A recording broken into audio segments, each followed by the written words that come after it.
কসবা সরকারি উচ্চ বিদ্যালয় থেকে চাপিয়া পর্যন্ত প্রায় 2.5 থেকে 3 কিলোমিটার রাস্তায় ভাঙা এবং খানাখন্দে ভরপুর, যাতে বৃষ্টি না হলে ধুলোবালি, বৃষ্টি আসলেই কাদামাটি। বিপাকে আছেন এ সড়কে চলাচল করা মানুষ এবং শ্রমিকরা। রাস্তার খুব ভালো অবস্থা, প্রায় 27 বছর ধরে এটা কোনো কাজকর্ম হয় না। মানুষের চলাফেরা বিরাট সমস্যা, বুঝছেন, অসুস্থ হয়ে যায়, রুগী নিয়ে যাইতে পারি না আমরা হাসপাতালে, বা মানুষ নিয়েও যাতায়াত করতে পারি না। যাতায়াত একবার গেলে রোডে দেওয়া মনে করেন আর গাড়ি তুলতে মনে চায় না।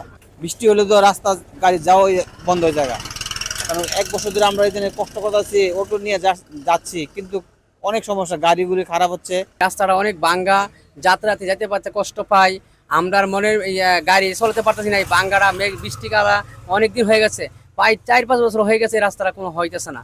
কালকে বৃষ্টি হয়েছে পরে আডোমান পানি, কেউ রাইতে পারে না, কাল মোটরসাইকেল একটা ঢুকে থাকে সিঞ্জি তোলে, কত আহত হয়েছে ওইটাছে, মানুষে আত্মারে না, কুটু করতে না, চলতে পারে না, মুরব্বীর বেশি এখন দয়া করে যদি ইয়া করে রাস্তাটা করে দিতে। একটা অটো যাইতে লইলে, 2টা অটো খরচতে লইলে, একটা হালজা একটা কাটিয়া পরে ওই দিন 2টা হুন্ডা অ্যাক্সিডেন্ট হয়েছে, 2 অটো অ্যাক্সিডেন্ট নিয়ে সেরা গাতার মেজে ফইরা উল্টাইয়া ওই মার্কেটটার সামনে একবারে ফুবের ইয়ার মেজে গেছে, হাতে পায়ে ব্যথা পাইছে। কিন্তু এই রাস্তাটা দীর্ঘদিন ধরে অবহেলিত, কেউ কোনো লোক এই রাস্তাটার প্রতি ইয়া দেয় না। আপনার দুদিনে দুলা বালু কেউ রাস্তাটা সহ দেয় না, ট্রাক্টর গেলে অটোওয়ালারা যাইতেছে, সিনজিওয়ালা যাইতেছে, গাড়ি ড্রাইভিং করতে এদের সমস্যা হয়। এই রাস্তাটা আমরা অনেক কষ্টের মেজে আছি, যানবাহন চলা অনেক কষ্ট।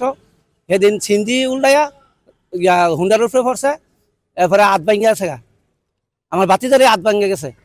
এরপরে আমরা খুব কষ্টের মেজে আছি, বৃষ্টি হইলে পানি লেগে থাকে, শুকনো হইলে ধুলাবালু লাগিয়ে যেতে পারে না, খুব কষ্টের মেজে আছি। এটা দ্রুত রাস্তাটা তাড়াতাড়ি করানোর দরকার, আমরা খুব কষ্টের মেজে আছি ভাই। বান্ডেল থাকলে প্রতি সেনমানিতে টাকা বাঁচবে। বিকাশ সেনমানি বান্ডেল কিনে জিতুন প্রতি লেনদেনে। আমি দায়িত্ব নেওয়ার পর আমার এখানে প্রায় 2.5 মাস হয়েছে। দায়িত্ব নেওয়ার পরে আমি এসে দেখেছি বিহাল দশা।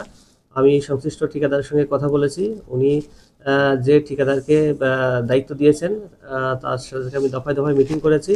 তো আপনারা নিশ্চয়ই খেয়াল করে দেখবেন যে আমাদের গোপীনাথপুরে যে ওখানে কয়েকটি ব্রিজ রয়েছে, ব্রিজের কাজে অলরেডি ওনারা সংস্কারে হাত দিয়েছেন, এখানে পাশ দিয়ে ডাইভারশন করে দিয়েছেন। কয়েকটি পুকুর আছে, সেখানের প্রোটেকশন অলের কাজও তারা ধরেছেন। আশা করছি আমরা অচিরেই খুব শীঘ্রই এই রাস্তার কাজটি তারা শুরু করবেন, এবং আমরা খুব শীঘ্রই এই রাস্তার কার্পেটিং হয়ে গেলে একটি সুন্দর রাস্তা দিয়ে আমরা যাতায়াত নিশ্চিত করতে পারবো।